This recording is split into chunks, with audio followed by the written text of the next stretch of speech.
Good evening, I'd like to call, thank you. I'd like to call the regular monthly meeting of the Salem Board of Education to order at 6:01. Would everybody please stand to pledge the flag? I pledge allegiance to the flag of the United States of America and to the republic for which it stands, one nation, under God, indivisible, with liberty and justice for all. Are there any modifications to the agenda? There are, I have added the days to remember. Okay. That's the new Yeah. one, okay, thank Yes. you very much. At this point, I'd like to open the meeting for public comment, if there's anybody who would like to say anything or have questions or share questions or concerns. I guess I have a question for my son. He's been diagnosed with depression, anxiety. He's been at school for a year. I've been requesting a tutor. I'm just wondering why he's not allowed to have one. He has an IEP. I have a doctor's note stating that requesting a tutor for my son due to the depression, anxiety. He is on medication. It's not really working, honestly. It's had adverse effects on him. So, You know, we actually don't talk about specific students here at the board meetings, but that Okay. is something that, we can, refer you to somebody to speak about, and then if you have additional concerns, you could raise it with the board, but we don't talk about personnel, and we don't talk about individual students, I'm sorry. oh, okay. But I hope it goes well for your son. Okay. Thank you. Actually, turn the meeting over to Ms. Adams for discussion of phase 2. So you have a copy, so I previously shared with you some revised recommendations for the final scope of work to be included in the, so we're calling it phase 2, but it was brought to my attention recently that it's really a continuation of the original project. So, but I think for sake of clarity, we've been referring to it as phase 2. Based on some further consultation with our attorney, our financial advisor, who has been in touch with, working with the bond counsel, we looked at some of the scope of work that we've been discussing and looking back at the original scope of work that was presented in the project. So the language is pretty broad in terms of the proposition. The scope of the work was defined in the newsletter, the project newsletter that was distributed in 2018. So that language was more specific to safety and well-being of students and staff. In particular, they did reference key items in the scope of the work, but the financial advisors and the bond counsel seems to indicate that those are just some of the key items and it's not necessarily limited to the items in the list. Administrative offices will be reconfigured to ensure there's an administrator at each entry point of the campus. So as we've been discussing, that did not initially happen with the secondary offices because there was a concern that the money might be short for that, so it was held off on. So also some of the ADA compliance items and upgrades to ensure our ADA compliance in the building. So this list that I have for you is currently the majority of that we've been discussing.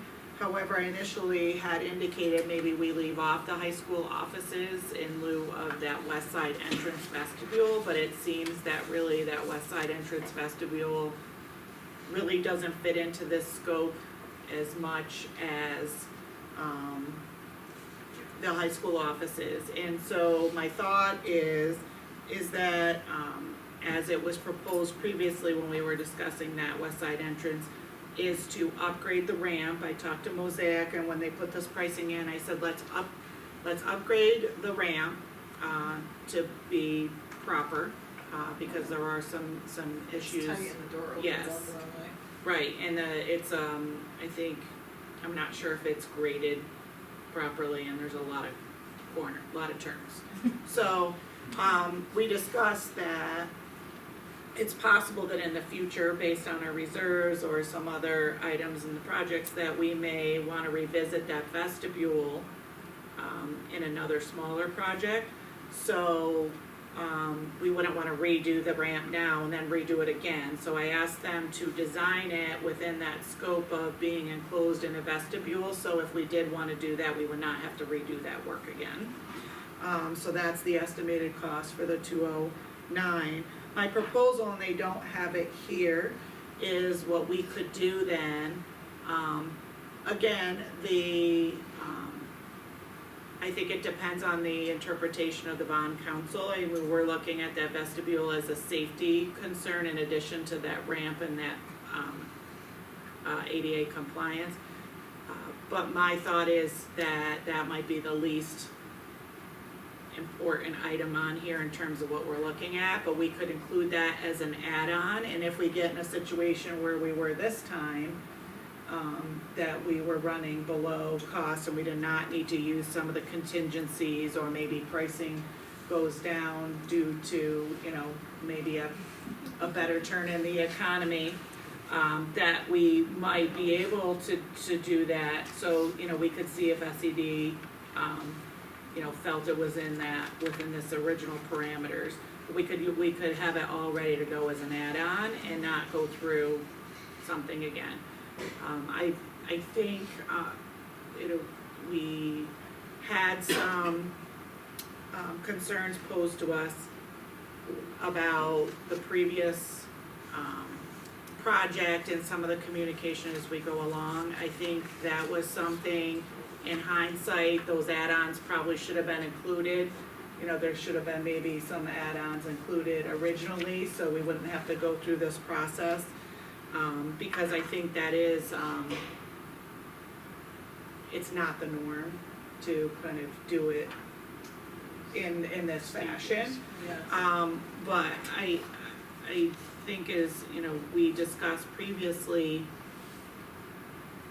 the opportunity for significant capital work is going to be very limited in the future based on our declining enrollment.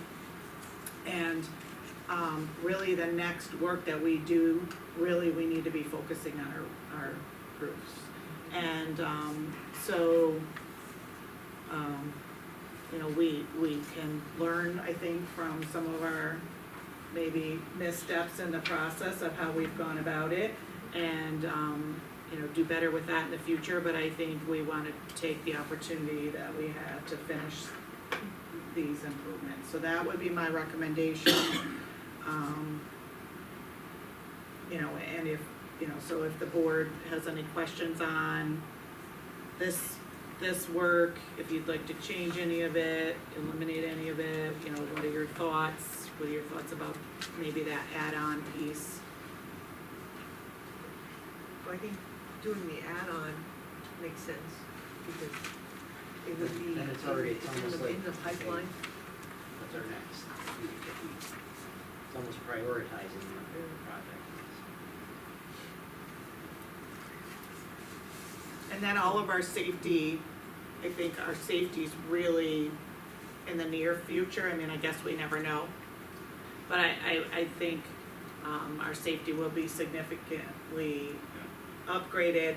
All of our entrance will have double lock doors. We'll have a receiving area on every entrance, where we can vet people. ramp? That's in here, correct? It should be right here, number 6. Breezeway connector. I was thinking that meant Elm. Yeah. I was thinking that, yeah, me too, I didn't see the Okay, high school thank piece you. of that, sorry. Yep, that's number 6 there. So I think all of those, we've got all of our upgrades now with our security cameras we're still working on them, but they're in progress, and I think those will be complete in the next month or so. So I think, you know, for where we are with current technology and kind of safety upgrades, I think, we should be in pretty good shape. We've still got some plans to add some blue lights to indicate lockdown outside, so I think most of our big safety capital work will be completed. And if not, we can look at that, whether or not we wanna include that with the roof project, depending on our situation.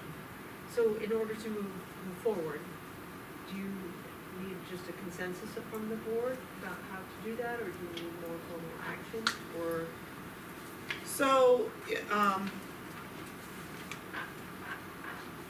this is what I learned, that because this is it's really the same money that was previously approved, we don't need action. Your action would come through the approval of the different contracts and or change orders. However, unless it's required by SED.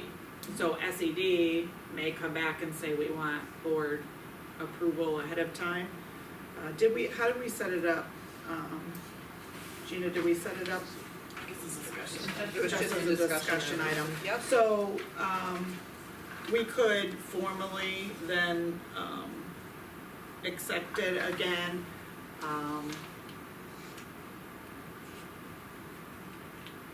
Yeah, it's a little bit of a gray area, so I think, you know, we can note it in the minutes if there's a consensus, or we can vote. It would be your, Can I interject here? Yes. I, just because of the way SAD is, I would recommend action.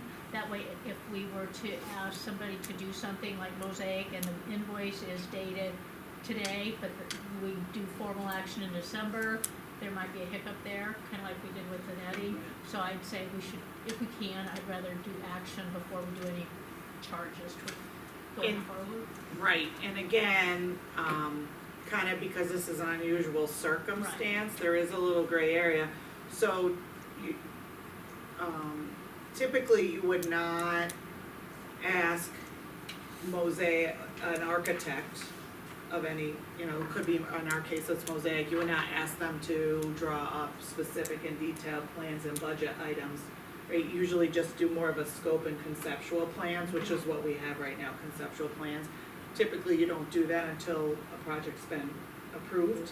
And again, technically, it's been approved, but not some of these aspects, so it would, I agree, you know, Karen, good point, thank you. I think, it would be cleaner that way. Are people comfortable with moving forward with an action, changing this from a discussion item to an action item? So just a moment while we think about the language, just so we accept the, So are we just making, sorry, I can't even talk. Are we taking action to move forward with them to provide us with the detailed plan? Is that what? To send it to us. To send it to, right, is that what we're moving forward with? I'm just trying to We understand. would move what we're- forward with the plans for these items. The only thing I would say is we don't have that add-on component listed here. I'm wondering if we should clean this up. Yeah, the Um, add-ons and then vote. Does that keep us within the timeline that Mosaic wants? Right, I Want us to mean, get by January. Ideally, they wanted to really have approvals for January to start moving forward with the process. So if we clean this up, then we could have it posted,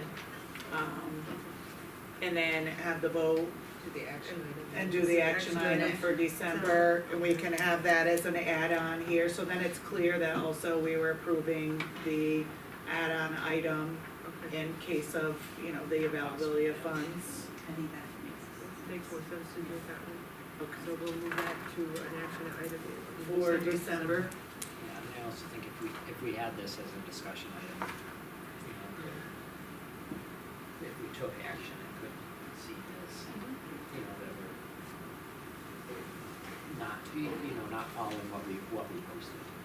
So, that's Okay, and so we'll do that, and then also I wanted to just let you know as just a final thought about this is, I know previously there was initially a start to having, kind of a page on our website that was detailing kind of the process, and it seems to have fallen away. It just really has some of the initial the newsletter, the proposed Right, the item. newsletter.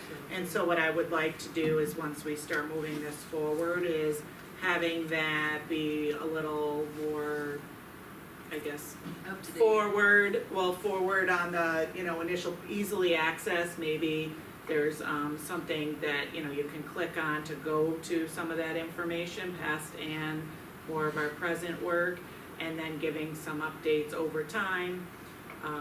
And I think where some of the questions have come up have been related to some items that were not completed from that original key items in the scope of the work.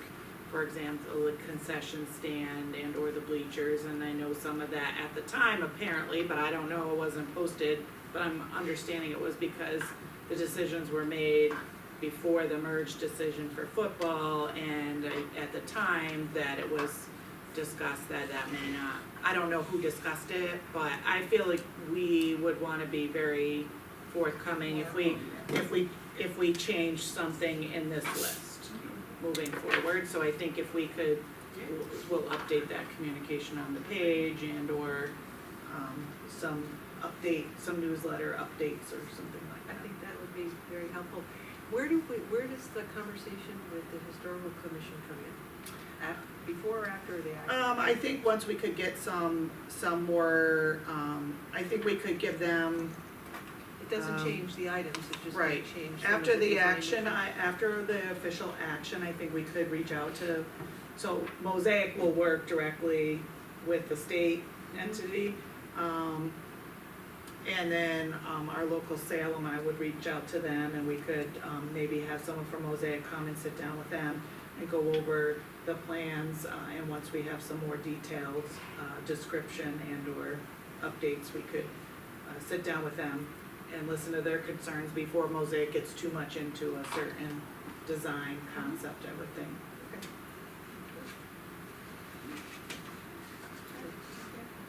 So we'll add that in action for December. Okay.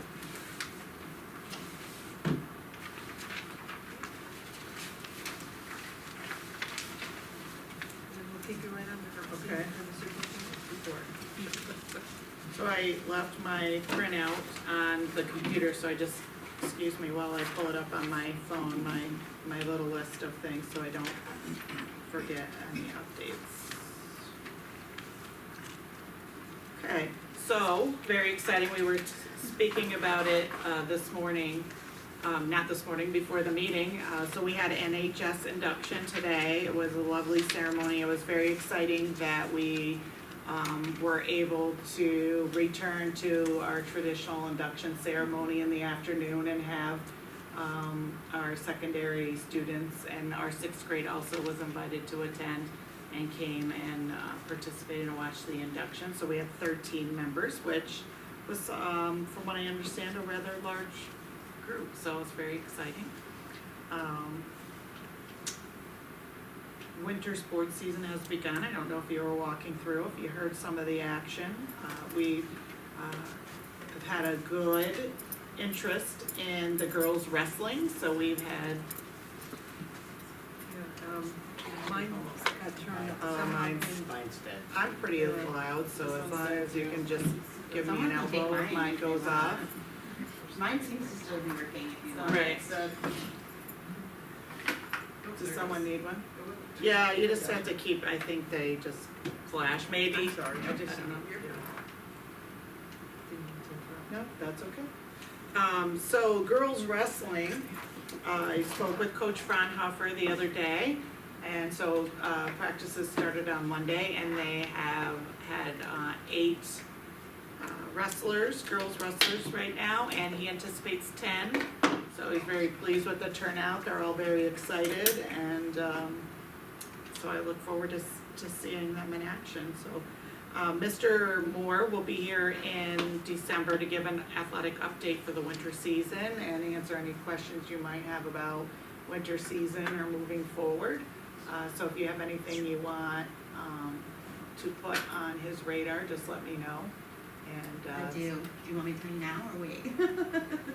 whichever works for you. So we have 9 kids signed up for boys basketball, 9 through 12. 9. That is not acceptable. When we knew that this was going to happen, the numbers are not.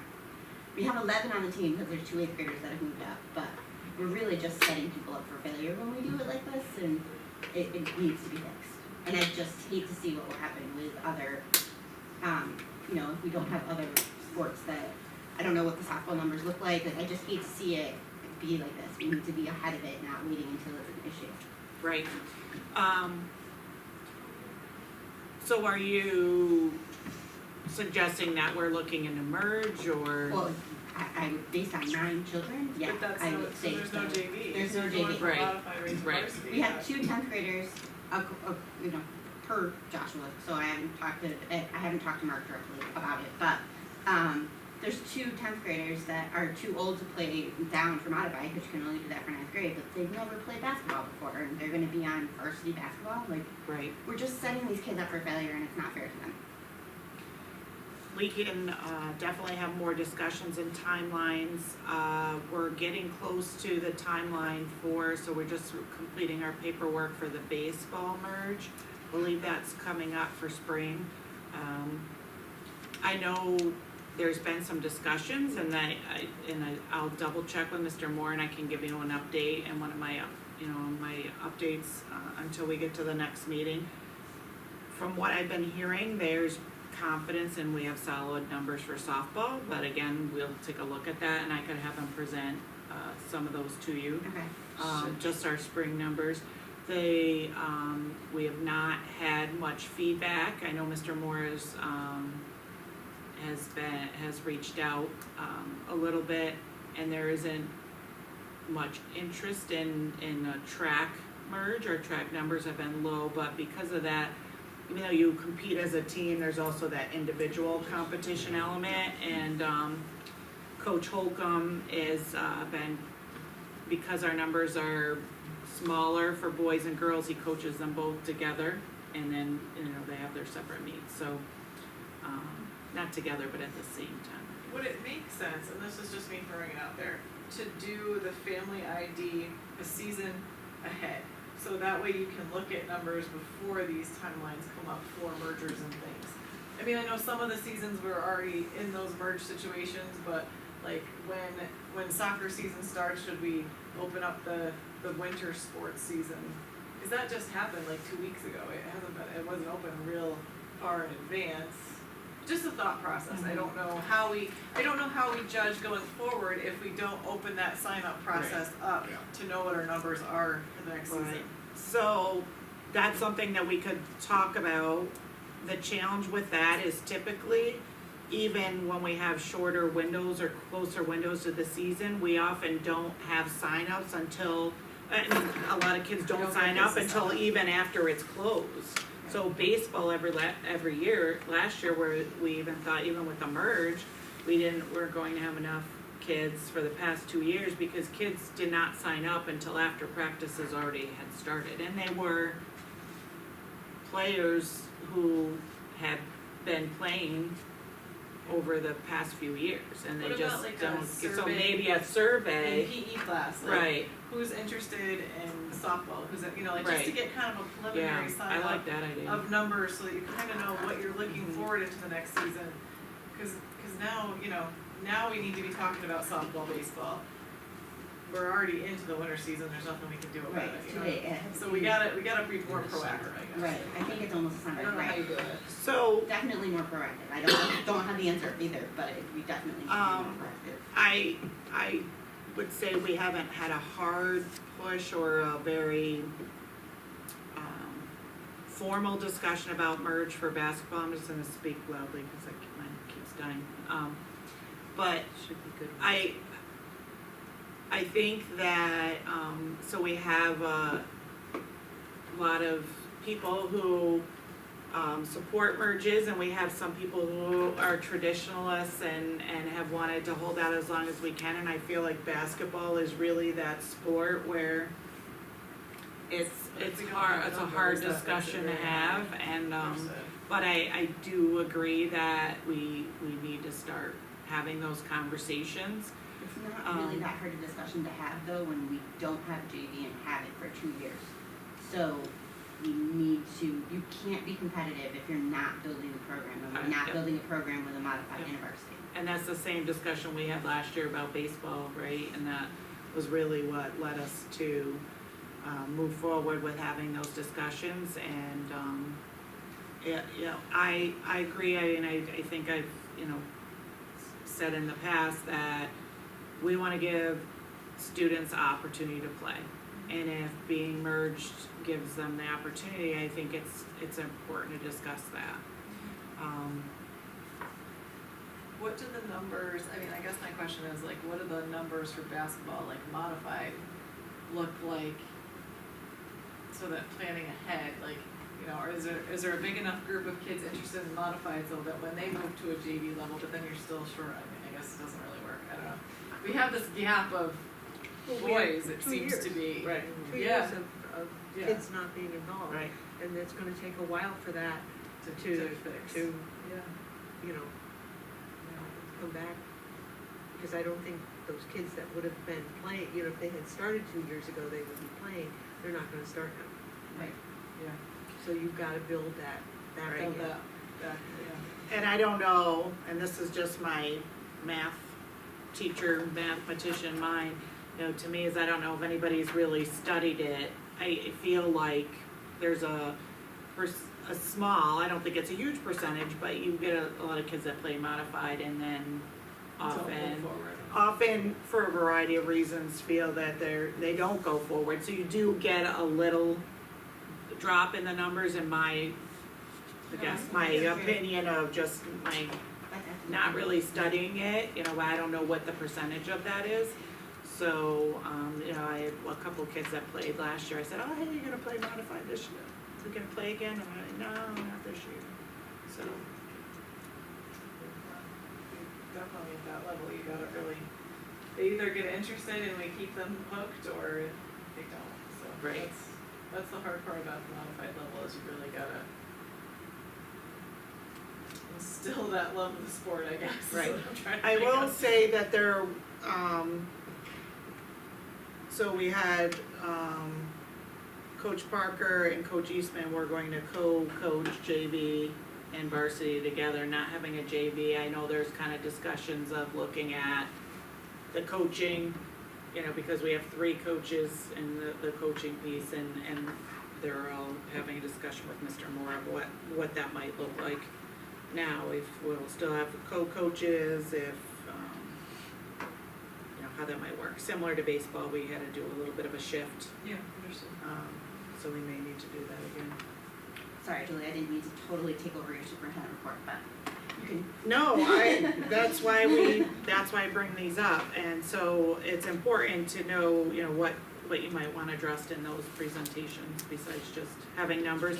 And I think knowing some of the questions he might get will help him be a little more prepared to give you some answers. Just real quickly, sports netting for our neighbor.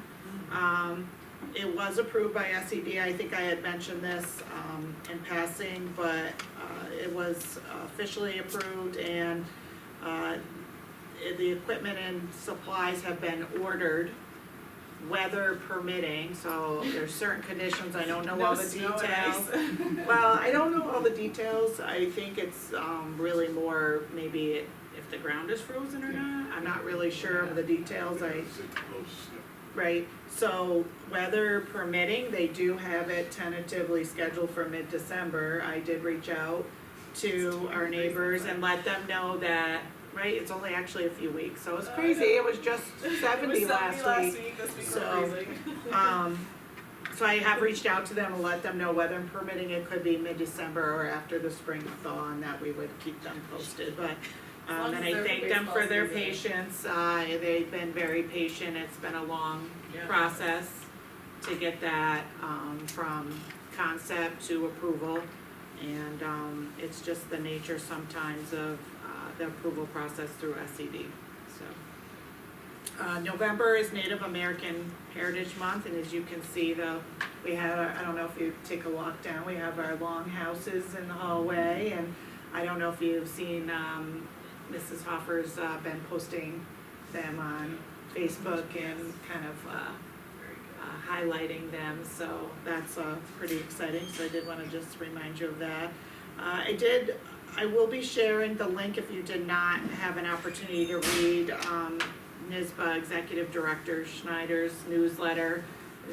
He puts it out on Sundays, so kinda depends on timing, I think, is when you get to read it, Sunday afternoons, but he does have, I wanna draw your attention to, a section in there on taking action to support universal school meals. This is the first year since COVID that we have not had, free lunch for all of our students. We are, seeing in our district, and I think they're seeing across our region, and it sounds like the state, that there's a lot of, struggle for families that are, struggling financially with that lunch piece and or breakfast, but are above the thresholds, which are I think by many considered too low. So they haven't been updated in quite a bit. But there are letters on there. I will, in my weekender, I will send you out the link where you can enter your address, your name and address in a pre-populated letter that can be distributed to state legislators and the governor. And I believe that the governor is, I think there's gonna be some type of forum down in Albany in the next week or so to address this issue, but it is an important issue. It's important, I believe, to our school community, the opportunity to have free lunch. I will also tell you that currently the cafeteria already has a significant unpaid balance of over $2,000, and we're in November. And It's the a collection hardship for opportunities. people. They haven't had to pay that for several years now. That's Right. a lot. So, I encourage you, and I encourage as many people as possible to be able to send that letter out. So I will share the link, or it is in the newsletter. It's, It's in the newsletter. Just a quick update on the school counselor. So we did have some recent interviews, and again, did not pan out. I put a note out to the superintendents in our region to see if there are any possibly looking for an interim. So I'm exploring a little bit of what we would pay someone in an interim role as a school counselor. It doesn't seem like there's a big pool out there. I think there are 2 people that we've gotten names for that we're gonna try to reach out to and see if they would be willing, even part-time, even if we can't get someone 5 days a week. We do have a substitute, someone who's been substituting and, but has gotten another job but is able to maybe still come in and substitute, maybe 2 days a week. So if we could get an interim, that would kind of maybe complete a week, but, you know, we're doing the best we can, we're working it out, our counseling staff is working hard. We have a significant need, quite honestly, if we could get a school counselor. I really, am looking at, you know, do we still need someone even at least part-time in that social work role? I think we're just struggling again already with significant attendance issues and a lot of mental health and social, emotional wellness. And, you know, being able to have, Francesca Telesco does a lot of our, counseling that's, mandated through IEPs, and that's billable through Medicaid, and she's really got her whole schedule booked up with that. And so being able to assist our school counselors who have other tasks, just with some maybe additional, what we had been able to do in the short term, we did have someone in for a full week for a few weeks, and really it was a great opportunity to really have our teachers have someone to work with them on just some social emotional wellness in the classroom, and so I think those are things that we'll need to continue to keep an eye on. But I know there's another district that's looking for a social worker and a psychologist, so there are just a lot of needs up there right now to fill. So we're gonna keep looking for a permanent guidance or school counselor, but we also may ask for approval of an interim. We're just looking at all the options right now. And I think,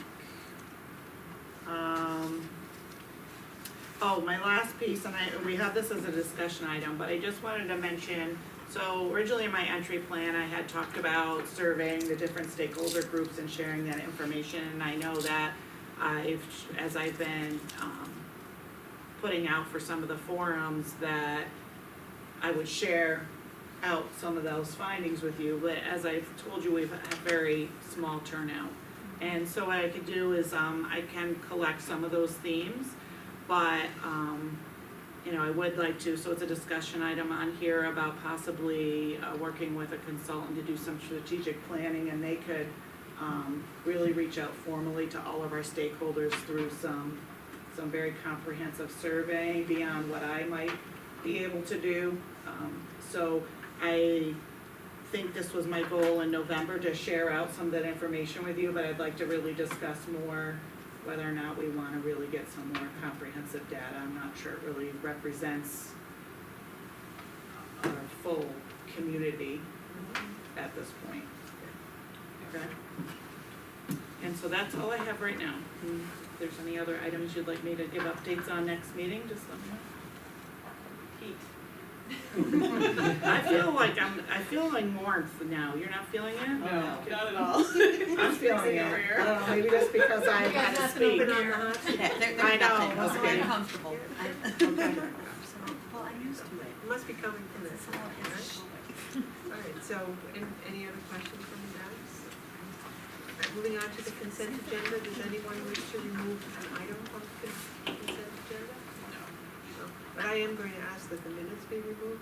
I wasn't here, so I can't, and I didn't actually see the meeting, so, don't wanna vote on that one, so if, entertain a motion to accept on the consent agenda, items, 2 through 6, that would be the treasurer's report, the internal claims audit, condition of accounts, the CSE report, and the surplus report.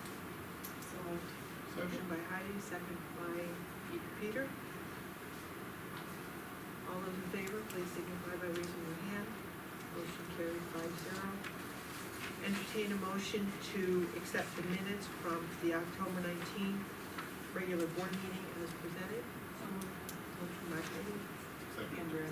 Oh, Andrea, I'm sorry. Second by Peter. All those in favor, please signify by raising your hand. I didn't get a chance to He wasn't view there the either. meeting either, Okay. it was not there, so. So, 3-0. Thank you. motion carried 3-0. And The Andrews. thank you. All right, moving on to committee report. Alright, so finance and personnel bit, and we pretty much discussed what we already talked about with the capital project updates, and then we also talked about the budget timeline a little bit, so, and those are all things that we're gonna be talking about, or have talked about, so. And the curriculum committee? Yeah, so we met Monday night, just continued kind of looking to see what policies, curriculum related may need to be updated. And also just, we're presented with some ideas to have a little bit more structure and process around curriculum selection. There's a really good example, I think, with the reading HMH, right? Yes. That was done, but just formalizing that, so that when people are going through whether, a new curriculum like that, or even a new selection in an English course, that there'd be a little bit more structure around that, so that you could have a good backup and and reasoning for adoption or recommendation, just to make sure people are thinking about all aspects. So, yeah, that's what we've been working on. Anything to add, or? No, we are gonna reach out to several other districts to look at policies they have in place, that match what we're working with. And the policy committee met Monday night as well. We did talk about 3 different things. Next month, we are going to be considering an updated policy that covers tuition waiver for employees, school employees, so that's on the agenda for next month. We have asked the superintendent to explore other options for streaming our meetings or uploading, or however we can do it to make sure that we're consistent and people can anticipate, you know, when those things are gonna happen. And we did talk about the request to waive the certification requirements in our therapy dog policy. And it was very helpful. Mrs. Telesco was able to attend the meeting, so we were able to have a conversation.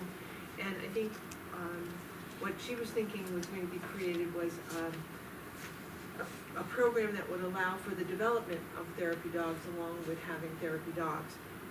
But that is not the way our policy is written. Our policy is written specifically for certified policy dogs, or therapy dogs, excuse me.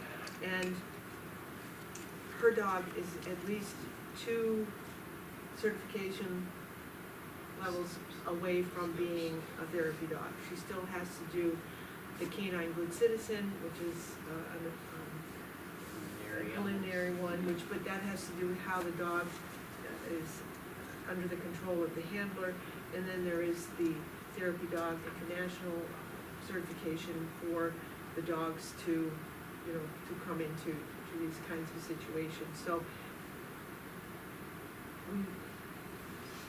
we know she has a lovely dog, but we also feel that the information that she shared for us did not raise to the level of wanting to waive, at least for me, the requirement for the certification, and it has to do with liability. Because at this particular point in time, her puppy is considered a dog. It's not a service dog, it's not a therapy dog, and if there were to be anything happen with that dog, where our liability would be quite wide. So, it is the thoughts of the policy committee to recommend not to waive that requirement. I think we tried to express as best we could that it's not that we don't want to have this program, or have the therapy dog. There are just things that we need to make sure we have in order. So we hope she stays the course and gets the dog, the trainings and certifications that are necessary for her to have her in school. We just, and in thinking about it, and I did go back and look at the presentation that she made, and she did say she would like to have the dog in school. And she referred to different programs in larger schools that have the ability to have an area, you know, they have to have that particular program where they can have therapy dogs, and then sort of like therapy dogs in training. But we don't have that kind of capability. So the policy is written for certified dogs, and it is the best practice recommendations from the American Kennel, I always get those wrong. Kennel Club, thank you, and New York State, to have those dogs certified, and at least a year and a half old before they're in the buildings. So right now it is a discussion item. I don't know how people feel with this is something that we want to move to December as an action item, or how. I having been involved with dogs for many, many years and training them for different levels, if the dog isn't even certified as canine good citizen, shouldn't be here. And that was the best practice that was given, so. That's the sit down, don't bite anybody, Right. basically. I've got a dog at home that's canine good citizen, who's, I think, terrified and insane. And so if this dog's not even yet certified as a canine good citizen, then I wouldn't want the dog in a building with a bunch of kids running around. And I think she's pretty close to that one. It sounded much closer, the TDI is obviously a much longer, That's, yeah, much more more extensive stringent process. process, but, she's close with it, it's that, you know, making those, that progression. And it's tough, she's a young dog. It's tough for the, She's not yet a year. yeah, so it's unusual to have a dog that's under a year that has had reached any certification level. She has there's a puppy certification? Yeah, Right. yeah. She had- Right. Yeah. She had done some Like training. a class, yeah, the classes Right. that they have to go through. Yeah. The other piece, and it's really not specifically being requested to be waived, but, you know, it's the question of, the liability piece and the insurance piece. If the dog is not certified, are they then covered under, you know, if you're not a certified therapy dog, are you covered They under wouldn't be some covered type by of the a rider They wouldn't be for covered by the as a therapy? certification organization. As a therapy dog, Yeah. so, you know, then that puts, you know, the liability is always on us, you know, as the attorney said, you know, somebody's going, you know, plain simple, somebody would, you know, could be sued if there was an incident. However, you know, ensuring that the handler has insurance as well, I think that's you know, we recognize then it's a shared responsibility, not just on the school.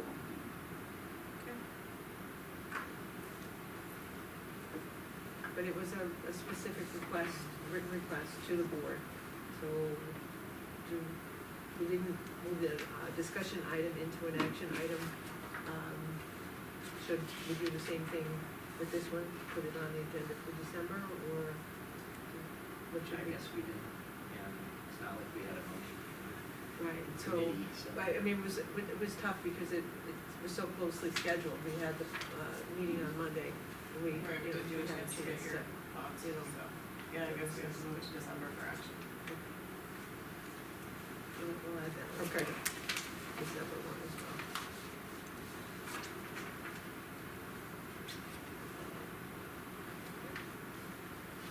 So any other questions about the committee reports? Okay, moving on to our action items in the area of personnel. Entertain a motion to approve the following substitute appointments. Georgiana Hamilton as a substitute nurse, and Michaela Washinsky as a substitute teacher aide and teacher. Moved. Motion by Dan, thank you. Second. Second by Andrea.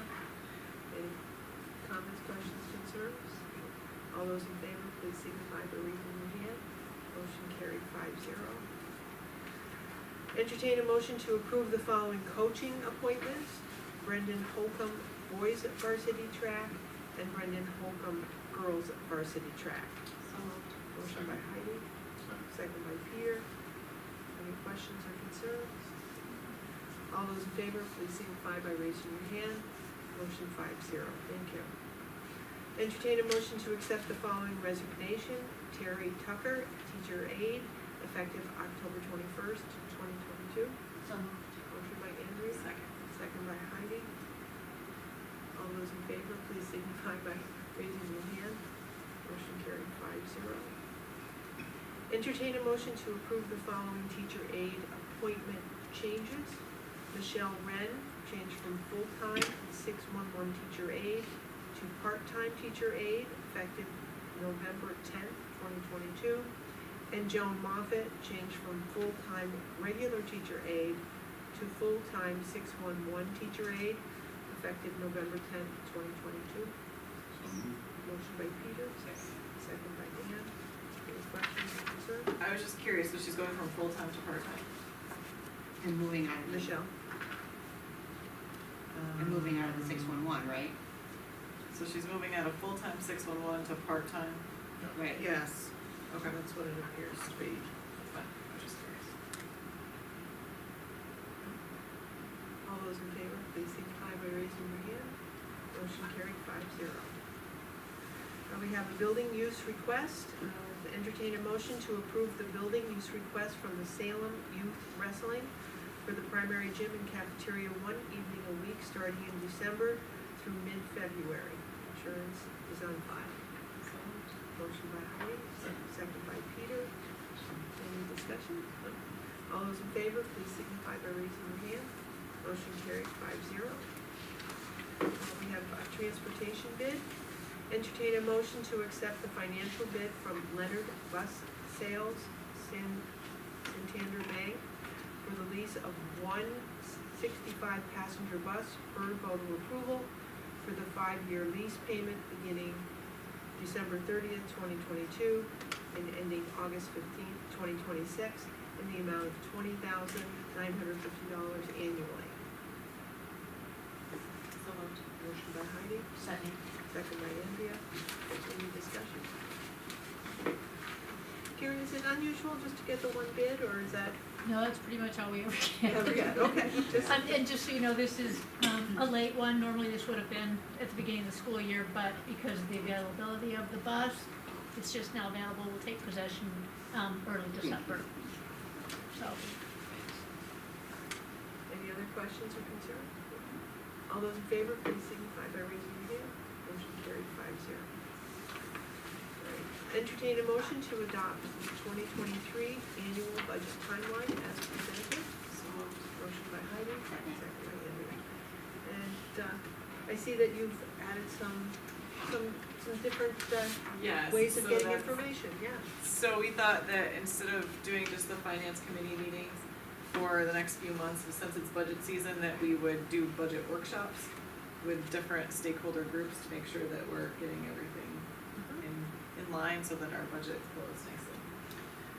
Some of the, part of the rationale was that, oftentimes, you know, when you have it as part of the regular meeting itself, it can turn into a very long meeting.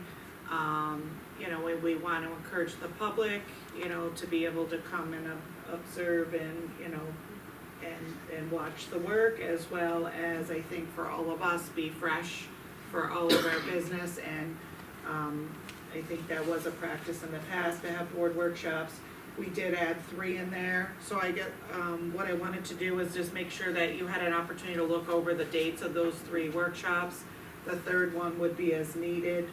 The 4th one is as needed. Oh, the 4th one, I apologize, yes, I got my numbers off. But I did wanna make sure that those dates would, you know, work. It is a workshop versus, so a quorum isn't needed, but I think, you know, we would really want the full board represented as much as possible. And those are Monday nights, right? Yes. Same Yeah, dates. we thought they were Monday, but if you would like to move them, or, we just thought having a little time between that. I think the other opportunity it provides is that if there is some additional information that we need, or we wanna have a discussion about, then we can bring that to the regular meeting, have a brief discussion, but not, you know, taken out, you know, cause, you know, to really do our proper work, it could take a bit of time in those first few meetings, so, you know, if the board is okay with that, that's, you know, we're recommending to go back to that this I year. like the workshop where you just focus on the one thing, you don't have to, a lot of different things going through, yeah, so you can give your full attention to. Good idea. We can always take a look at some of those future dates as we get closer, if we need to, you know, move it a day or 2 here and there, but at least I think this gives us something to, I usually, Mondays, something blocked out and Okay. just for committees and stuff. okay, Should be great, fine. thank you. Any other questions or concerns? All those in favor, please signify by raising your hand. Motion carried 5-0. So we have a donation from the PTA. Entertain a motion to accept the donation by the PTA of a crash bar for the door of the building donated to make the building code compliant. Motion by Heidi, Second. second by This is Andrew. Is it the- which door? The little shed. the shed. Oh, Yeah, that's it. what I was- Okay. So, I was for- thinking you, of we actually need a certificate of occupancy for that, and in order to get that, we needed to have the crash bar. Is it bigger than 10 by 10? It's pretty gosh, big. it's crash bar? It's just It's a- just Oh, so they can so see that push it if so you can someone push were it. to be locked in, you can't get locked into it. Okay, that's good to know, I didn't understand what a crash bar was. You have like the indoor, it's like an inside handle thing. Yeah, just, Yeah, you know, where it's you like push it, yeah, Gotcha. something like Okay, this, didn't know that or was the called a crash other bar. Yeah. flat push, yeah, It's that you much push. faster to exit too. Yes, Pretty yes, easy. yeah, we're Crash. hoping no one gets stuck in there, but just in case. I've Just gotten in case. locked in the Goshen a few times. Yeah, Right, we that's, do. because I was thinking, what door doesn't have the Right, crash we bar? also have those in our storage, so, you know, we have those storage units, so Good to those know. also are required. It's stuck in the freezer. Now I know this. Figured that out. Right. All those in favor, please signify by raising your hand. All the, motion carried 5-0. And moving on to the discussion of the strategic planning. Sal? So, yes, I did share with you, on the weekend update, and, again, I'll have to refer, to the dates, in a minute on my phone, but, I was able to, over the past few months of attending some various conferences, having the opportunity to hear some different presentations about strategic planning and the benefits of strategic planning. I just thought that this was an opportunity to bring it to the board. I think the timing is good timing for us to consider that.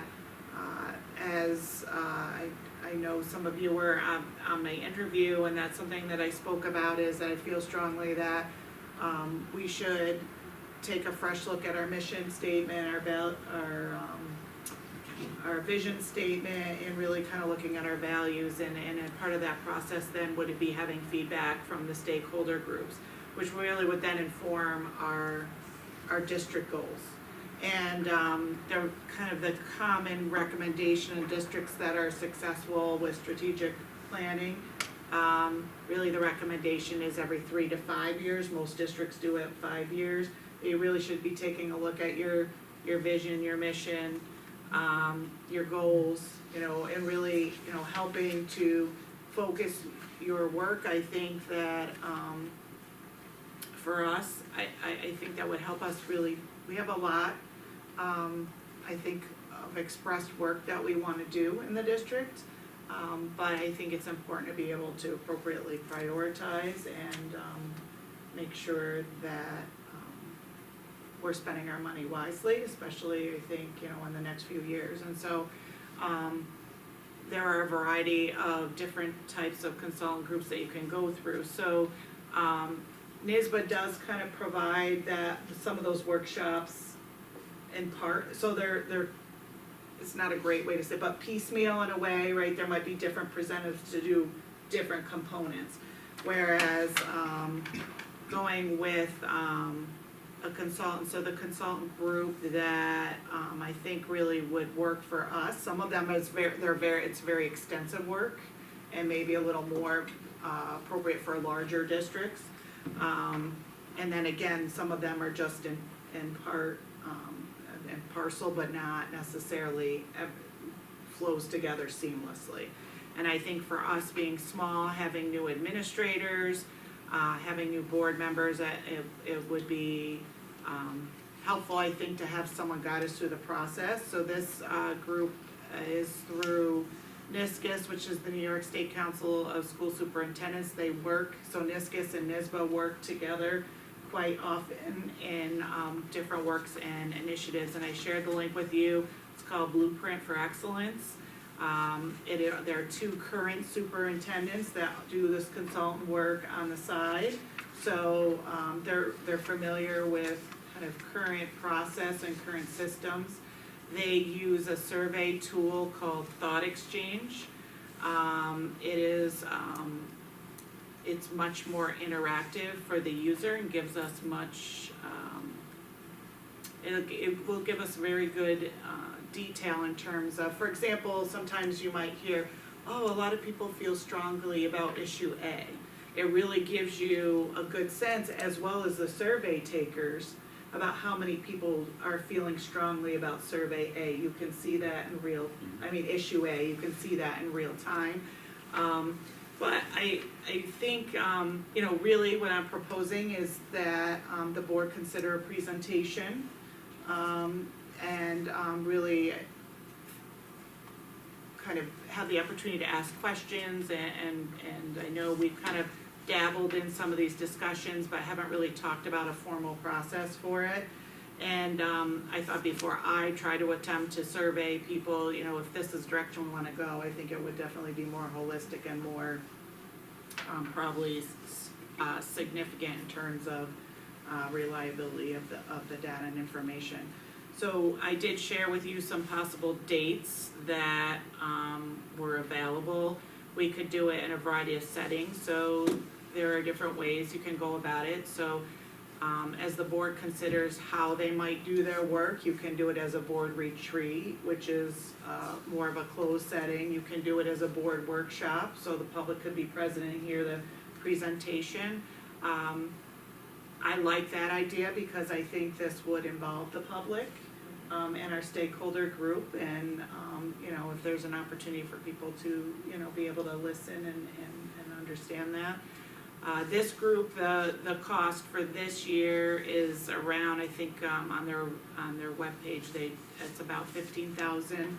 It is aidable, so, you know, with our aid ratio, we would get a significant amount back if we chose to go that route. Karen McGregor and I have sat down and also looked at the fact that some school districts, are using some of their ARP money for some strategic planning, and, we feel there's an opportunity to possibly go that route as well. So we have options that it is doable, for us, and, my thought is if this is a route we wanna go, the timeline might work nicely, where they said, you know, once we kinda get some of our budget work done, and he can explain the timeline a little better, but, we would have the opportunity to possibly get started with just some of the board, kind of talking to the board and getting the board's direction on this, doing some of the survey and the work, and, possibly having, some goals set. So our mission, our vision done, and some goals set by the end of the school year, which really would give us the opportunity, as opposed to waiting until August or September, to be setting our goals, and then give the buildings and those, you know, building groups having kind of the opportunity to do work of how they might accomplish that. You really don't get started till November, December. So the timeline, works in this sense. It's just, you know, whether or not the board would wanna take the opportunity to go through this now, or put that on for a future, item. So, I'm ready to do a presentation, I think we pick a date and do it. I can share the dates with you again. November 30th, December 1st, December 5th, or December 12th. Would you repeat those? Yeah, please. November 30th, December 1st, December 5th, or December 12th.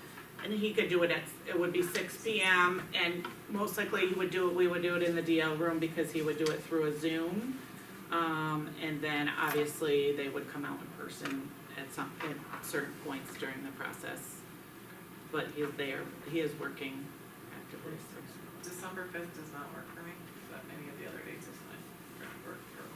Actually, the dates are all good for me, so. I don't play that far in advance. Andrea, can you see the game schedule? Well, I'm hoping we're still playing football, so I'm not worried about that yet. I'm gonna go with that will all work fine with me. I was just, the 30th or the 1st would be better. Okay. I think any of those work. Yeah, and I think the sooner the better, and then kind of gives some time to kind of sort through it. So, go with the 30th, and then if he says there's an issue with that, first, Okay. so like, that works for people, Yeah, that's fine. and that would get us. There is boys varsity basketball at King's School that night. There will be. I don't think so. No. Mark already told me he's pushing those games back. The first game for them is gonna be not until coaches versus cancer, Okay, so I don't think I have to worry about that. okay. All right, so we'll go with the 30th. and then 12-1 is a backup. I was emailing with him today and I told him I'd let him know, so I should be able to reach out to him tomorrow and then I'll confirm with you on my update. And we'll do it as a workshop, so it will be noticed, so that. Yep, board workshop. Board workshop. Didn't you say 6? 6 p.m. And he said it would probably take no more than, he said his presentation itself maybe would take 30 minutes, so it's just really how many questions you might have and. Sounds good. Thank you. The next item, it's still as a discussion item, therapy dog, but we're going to put that on, the December agenda for action. And then opportunities for the board to be heard. Julie and I had an opportunity to attend the NISBA convention. Marlene Matlin was our keynote speaker. Yes. And she was amazing to watch here through her interpreter. And she had a really, she told a little bit about how she grew up and some of the barriers that were in place for her, but how, you know, her parents just didn't buy into the fact that those barriers should encumber her. And she had some really good mentors, including Henry Winkler, Henry as a Winkler. matter of fact, yes. And, so, and, you know, she was just encouraging people to not see these things as barriers, but just different ways of, you know, communicating differently. And it was, you know, it was a really very, you know, kind of uplifting, affirming speech to hear. And then it was in actually 2 locations. I pretty much stayed in one location. It was a little. They had a hard time of, they didn't have any transport North over, between. and there was a barrier where they didn't break down. You know, so, and I'm doing better now, but anyhow, so, but I did 5 different workshops, and one of the things that did go with the strategic planning was reviving the district's brand post-COVID, and I found that to be really interesting because a lot of it was about the communication and what kind of communications you use and how they were used during COVID, and whether that's still a valid way to use some of those, and how you want people to perceive you, and you don't wanna, you know, so it was really very interesting to listen to some of those things and help me to understand the process a little bit better. I did go to what was titled the Uvalde Brief. It was about school safety, and there was a SWAT police officer who was talking about some of the things, some of the breakdowns and some of the things that had happened in Uvalde and some of the things that we need to be mindful of, you know, when we're talking about school safety. And it was sort of a real punch right in the solar plexus because he did not pull any punches about how bad it can be. Community schools, and again, the strategic planning piece would come in here. It's how some of this, not just education, but wellness and the access to food and different health services and mental health services, and just how it's really, you know, how different schools create this process and how effective they can be. And then the last one was future-ready schools need future-ready boards. So I better get my act together with some of this technology. I started putting my calendar on my phone. Go, yeah. Small steps. Baby steps? Baby steps. I do still have issues with this calendar. I still carry a paper one. I like to look at the entire month at once, and with that, you just can't. It just doesn't, it's not visually. I know, I'm trying though. So I have it on there, but I also have a paper copy. But there, it had other things as well, is how, you know, we really have to plan and offer the educational opportunities for jobs that don't exist yet. Because the students that we will be sending out, you know, into the world will be doing jobs that I have no conception of, really. So, I mean, you're talking about skills and how really it's, reading, writing, and arithmetic was for the schools that had no textbooks.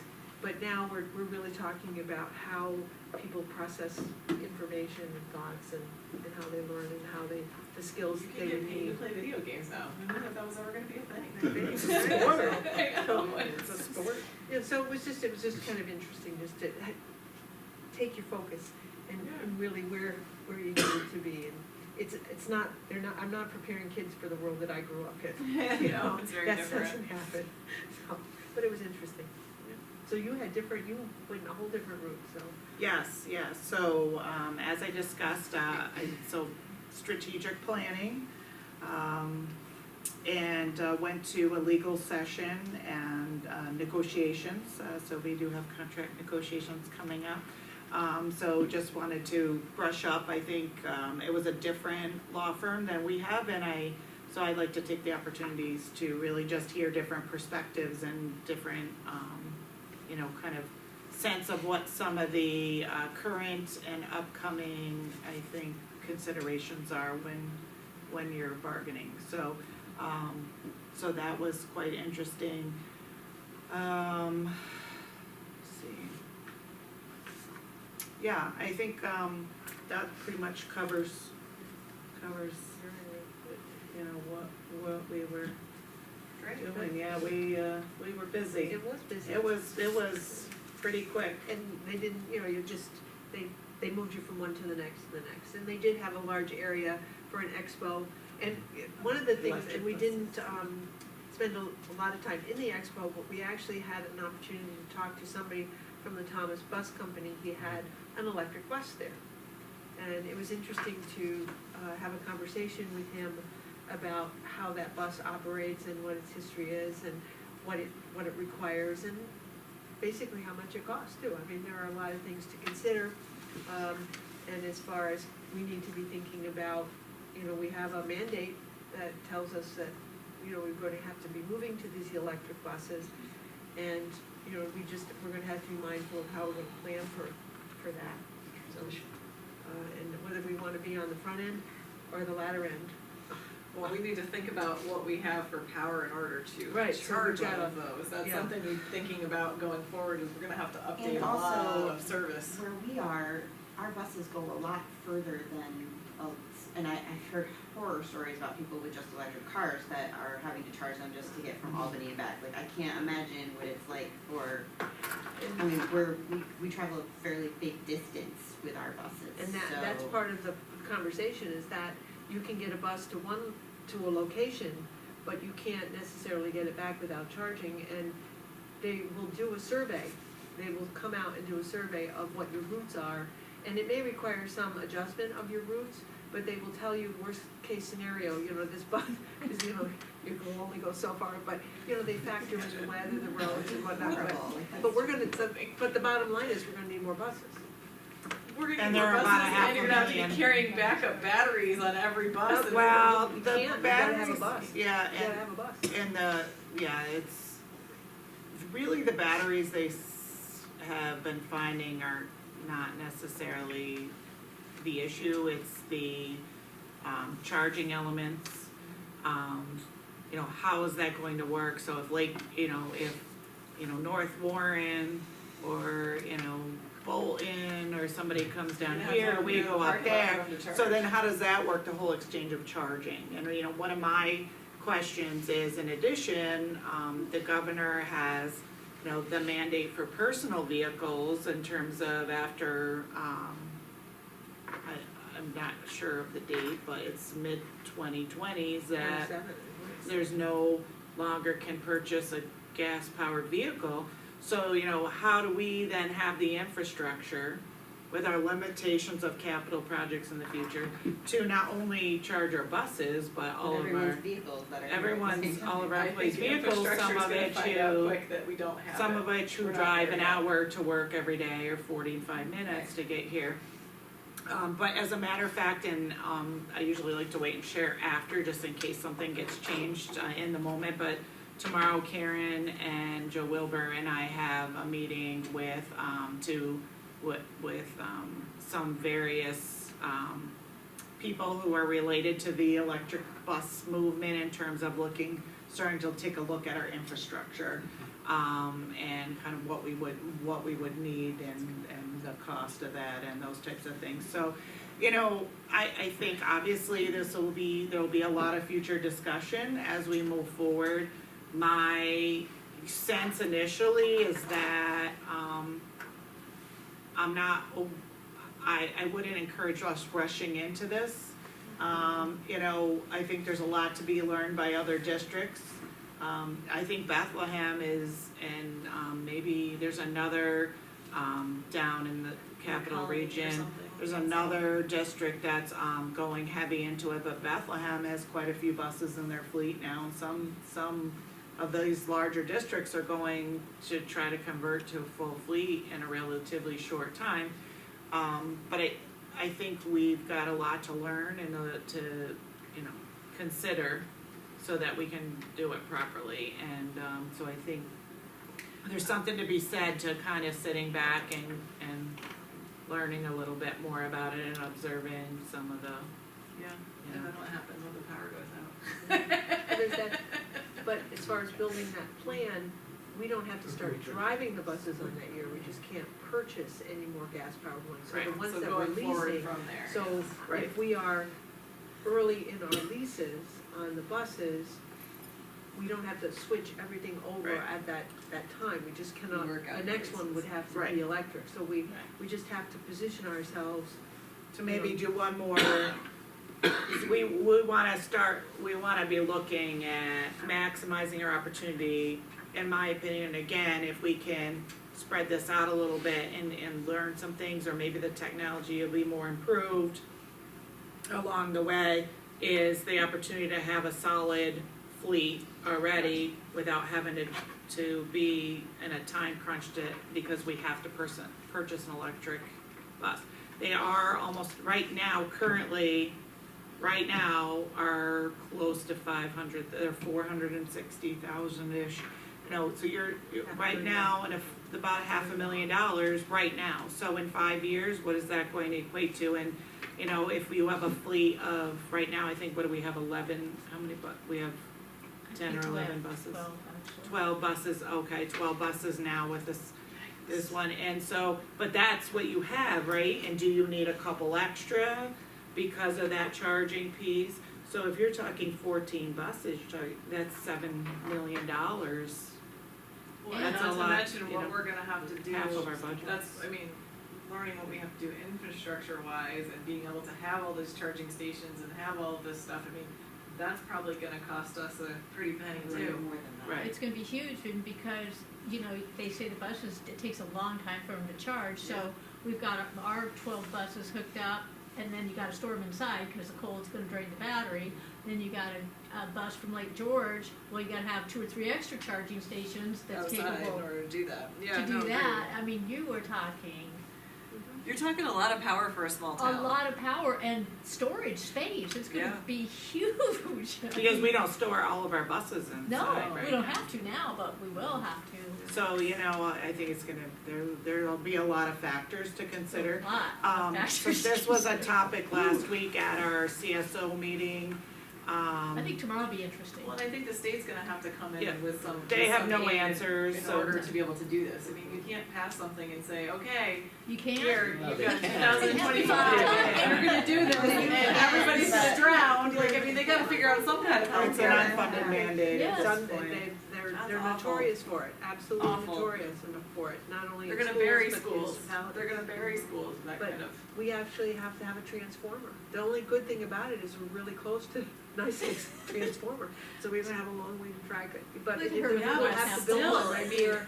Can NICEAG support all of Well, that? there's that, but I mean, we still, not only, we can't just draw from that transformer, we You gotta put a actually new one in. physically have to have a transformer Yeah. on. So we have to, as far as capital projects or work to be done, you know, there are so many different moving parts that we haven't It's huge. considered yet, so. Gym So that class was is only interesting to- stationary bikes that are hooked Yeah, up. there you go. Right. Yeah, kids Right. doing that. Young kids, old, all. Yeah. Monsters Inc., right? You see that Everybody little was laughing.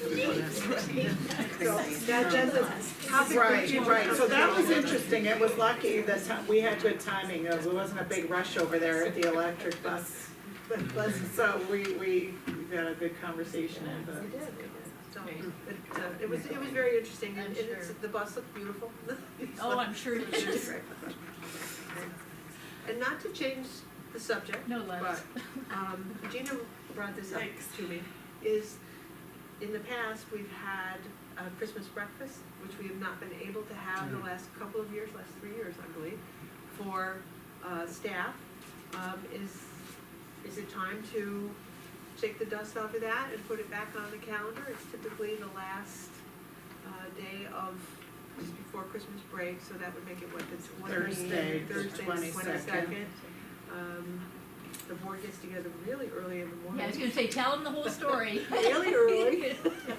Yes, and sometimes pancake batter goes flying everywhere around the room, and like, you know, it's just, But Mrs. Carey is very, She's she very comes in, she patient. doesn't say a word. she doesn't, she just shakes her head and keeps going. You gotta remember to put the liquid in before you turn the mixer off, just saying. And set the timer for the sausages, don't burn them, we have a problem with that, We've done that before too. it's not our forte. Don't, yeah, I mean, I would love to do it, I'm up in the air right now, just waiting to hear about some stuff for Finn, but yes, if I'm able to. Had something to do Yes. with it, Yeah. Dan, were you able to do that No, at any He's time? not Or was able to. canceled that Yes. first year? And our administrators join. Oh, yeah, we all get up Yes, so nice yes, and so early. just so you know, it's not, At a dark administrators green join in, I haven't, Yeah. well, I don't think we include that in the interview process. They need some. But- No, so do you know how to make? 22nd, You have a list of retirees? Yeah, It's so that it's the will morning pop- before the. Yeah, Christmas and dinner. usually, I mean, they're done by Do you have 7:30, volunteers as 7:30. well, or- As far Um, as working it? No, no, Or- inviting them. Oh, volunteers? Did they do volunteers in the past, or was it just the? Just the kitchen help, I think. No, as far as it's inviting them. I know we invite We invite the retirees. or retirees. Oh, yes. Yeah, we send out letters to retirees and I think just a staff email. Yeah. But But But not the the little cards go in volunteers. everybody's mailbox, that's Yeah, what it we was. have the cards, Yeah. I have the template for the Yeah. cards. Okay, it just, I didn't know if, like, if you have some Well, it's your volunteers or breakfast, you whatever. can invite anyone you want. More Um, merrier? Yeah, I mean, we could talk about, you know, maybe there's some people that we should be inviting, Right. that we've never invited for. We also have to make sure that we get enough syrup too. Yeah. In the past, we've had a syrup run out issue, Shortage. so yeah, we wanna make sure there's no shortage. Can't have pancakes without syrup. Please report back at how hard we're working at I said I'll making bring this my own breakfast lovely. Alright, so we will put that on the calendar, so we will add that to Okay. our dates, so it'll be the 22nd, and we'll set up a little bit more detailed work list for. Yes. Yes, we Send can it definitely for- work that out. Yes. We'll check with Mrs. Carey. Maybe just swimming things. one of up the- sauce. She might wanna come in and monitor us all. Oh, I'm sure she will. She's always been very good about it in the She past. is. Are we on the dates to remember now? Yes, we are. Okay, I just wanted to add, I'm gonna send out a little information. I try not to overwhelm you unless it's an urgent matter with a lot of various emails and try to keep everything in that one update. So I will share with you at the end of the week, but I just wanna mention that the Rural Schools Association is having, and Ann and I wanted to go to their breakfast and listen, but they got sold out, so we couldn't get tickets. But they are going to be here and have a conference locally on December 1st and 2nd at the Marriott, Courtyard Marriott in Saratoga. So I am registering to attend. I will send you the agenda. It's a nice, I think a very productive agenda. And as I mentioned it previously, I had the opportunity at one of my conferences, I believe it was at NISCUS, to attend a presentation. And it's very informative. I think I'm looking forward to this. I think there's a lot of very relevant information that for small schools, small rural schools like ours. So if you would like to attend, I will be attending. I'll send that to you. Take a look at it.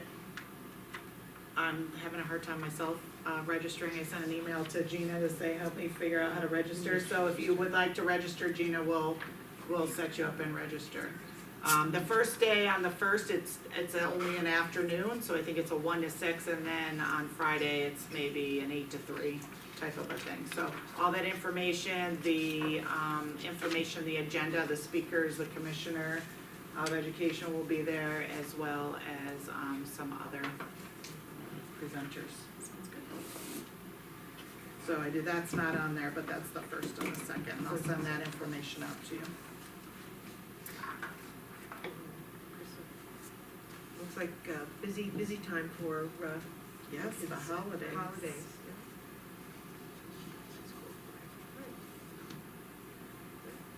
And any other additional items to share? No? All right, at this point, I'd like to open the meeting back up for any public comment, any questions or concerns. A big crowd tonight. But thank you for attending, it's always good to have somebody here. All right, and at this point, entertain a motion to move into executive session for the purpose of discussions involving proposed pending or current litigation and collective negotiations pursuant to Article 14. Motion by Heidi, second by Peter. All those in favor, please signify by raising your hand. Motion carried 5-0. No action. No action anticipated, but we will return to adjourn. Back on. It really was.